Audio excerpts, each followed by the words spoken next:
There are three broad categories of solipsism identified in philosophical discourse: epistemological, metaphysical, and methodological. The first is epistemological solipsism, and this form claims that knowledge of anything outside one's own mind is unjustified. While the external world may exist, we cannot know it. All knowledge is filtered through sense experience, which is private and subjective.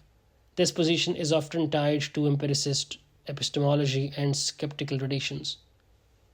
Moore, in Certainty, discusses the limitation of absolute certainty regarding the external world. He says, "It is not logically impossible that I should now be dreaming. That is to say, it is not self contradictory to suppose that the things I seem to perceive are all illusions." Moore attempts to refute skepticism by appealing to common sense, asserting the existence of his own hand as more certain than any philosophical proof. However, this solipsist would respond that such claims still rely on unprovable assumptions about the reliability of perception. Speaking of the second kind of solipsism, which is the metaphysical kind, this is a stronger claim that only the self exists and everything else is a construction or projection of that self. Other people, objects, events, all are phenomena within one's consciousness.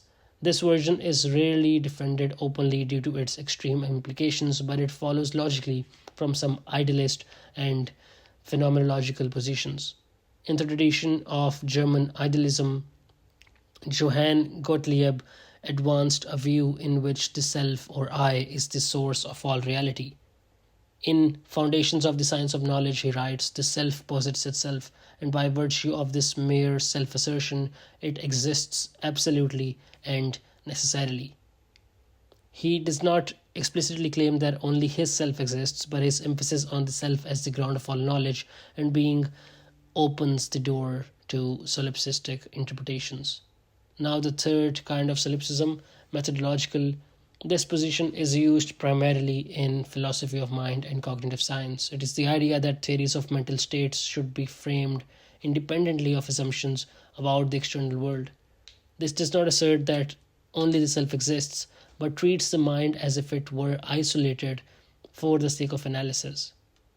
Hilary Putnam, in Reason, Truth, and History, critiques the methodological stance, especially in relation to computational theories of mind. He says, "Methodological solipsism says that psychological states are individuated by what is in the head, independently of the physical or social environment." He argues against such isolation, proposing instead the idea of semantic externalism, where meanings and mental content depend on interaction with the external world. But his formulation of methodological solipsism helps clarify how the concept has been used pragmatically rather than metaphysically.